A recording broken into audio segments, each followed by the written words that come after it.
A man convicted of killing his sixth wife and a hitman has been granted a new trial by Nevada's highest court. Thomas Randolph, known as the Black Widower, was sentenced to death in 2017 for the murders. He reacted to the news in an exclusive interview with a new podcast called Killer Genes. Listen.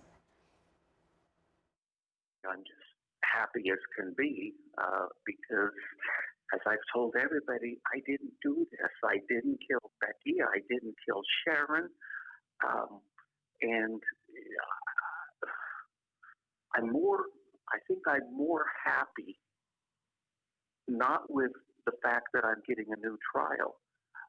I'm more happy that the system didn't let me down like it's let down so many other people.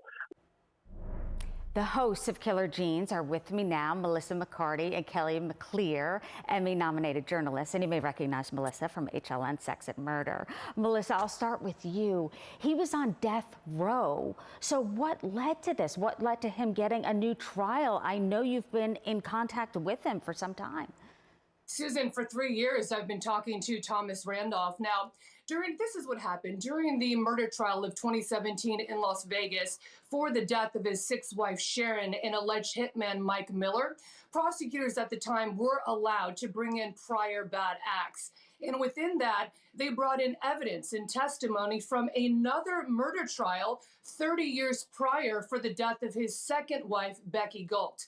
Here is the problem with that. He was acquitted of that trial, and the files were expunged. So basically, the Nevada Supreme Court felt that all of that evidence and testimony was irrelevant, and they should have just specifically stuck to the evidence of the Vegas trial. Now, we did speak exclusively to Sharon's daughter, Colleen, to see her reaction from the Supreme Court ruling. This is what she had to say.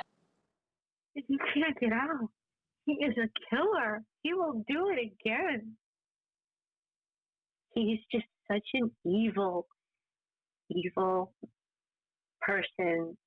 And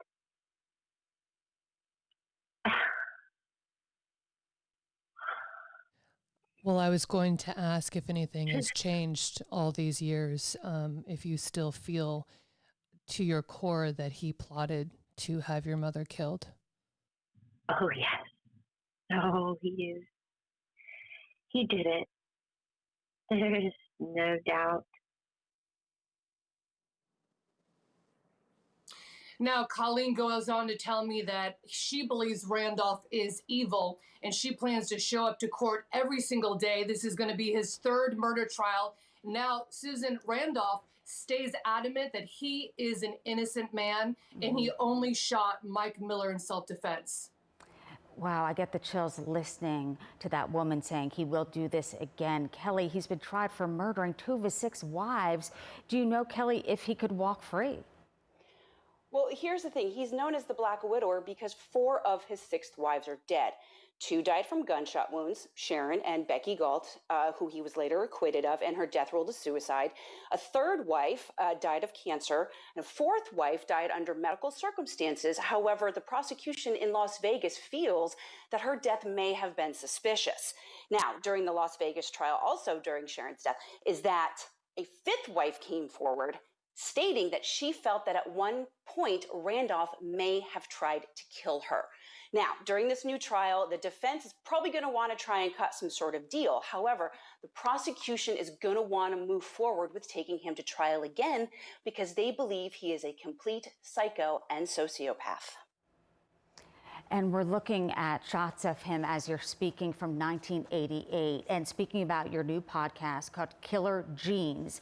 With genealogy, Melissa, and the advancements out there, this is how crimes are being solved. So it makes you wonder if that will play a role here and considering the other cases we have seen, Melissa. And thankfully so for all of these advancements, such as the Golden State Killer. And in the podcast, we do cover the breaking case of another serial killer brought down with these very same methods. And, the question for the jury on Thomas Randolph is there enough evidence or not when they're just limited to the Las Vegas case and the evidence there? And as far as the podcast for the full season, it's our 30 years of combined journalism that really taps into the resources that we have with law enforcement. Yeah, law enforcement, the journalistic aspect to this, and also genealogy, Kelly. I mean, that is the new way, and it gives family members, Kelly, new hope. Absolutely, absolutely it does, because in a lot of these cases that we cover, it's not a matter of if the case will be solved, it's a matter of when. And what separates Killer Gene's podcast from anybody else is we give you a complete 360 of the case. You know, we talk to the victims' families, we talk to prosecutors, defense attorneys, law enforcement, private investigators, and even the convicted to really, really bring audiences deep into these cases. It's not just about the killer, it's about the dozens of people that act affects. The podcast is called Killer Genes. Melissa McCarty, Kelly McClear, thank you so much. Thank you. Thank you.